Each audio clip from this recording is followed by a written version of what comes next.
Hello friends, welcome to my channel and thanks for watching this video. Friends, in this video we are going to discuss about the trend of General Motors company, and the way you are going to look at it is for long term, so don't bother about the representation part much. So I'm using a third party website where the chart is something like this.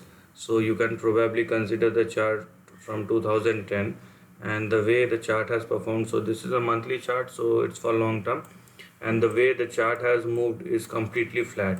So there are some positive or negative aspects of flat chart. So if you are unaware about that, so let me just explain to you that whenever you are looking a consolidated kind of chart, which it is right now, and if the time frame is for couple of years that the chart is flat, and because if since 2010 till now, so the company stock price has spent a decade inside a range.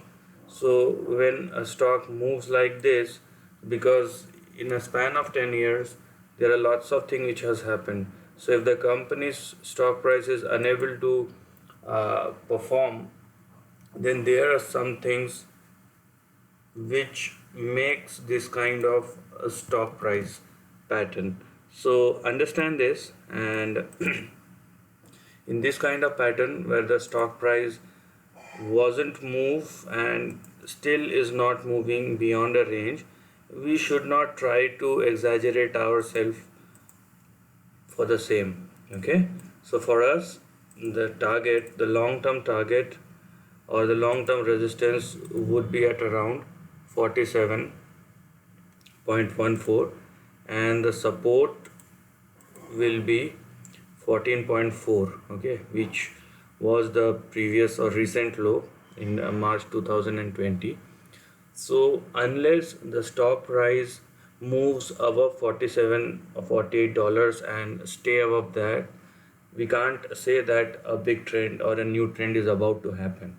So that's the nature of a flat kind of chart, and you should not go beyond a certain level. These are the limitations or the negative aspect which you can call in when in case of flat chart. But the good thing is everything is calculated. You know your support level and you know your resistance level, and the chart will fluctuate inside trend. So your immediate support will come at around 28.23, uh, below that 25.26, and 19.13. So this part was indeed an exaggeration, but because the stock made a low of 14.4, so I have to consider this part as well. But what you can do, you can consider 19.13 as your lower support and 47.14 as your high resistance or target. So this is about your support level. For resistance level or the target level, your first target will come at around 42.18, afterwards 47.14. So the importance of support and resistance across the time frames are equal. You should not consider this is of low importance, that is of high importance. So you have to consider each and every support and resistance with same regard, and you first need to know about your risk. So once you know what is your risk, how much risk you want to take, and what is the manageable part of risk, you have to plan it accordingly, then jump into a trade. Once you have jumped, you know your risk first, then the rest of the part is profit. So here the profit scenario is restricted till 47.14.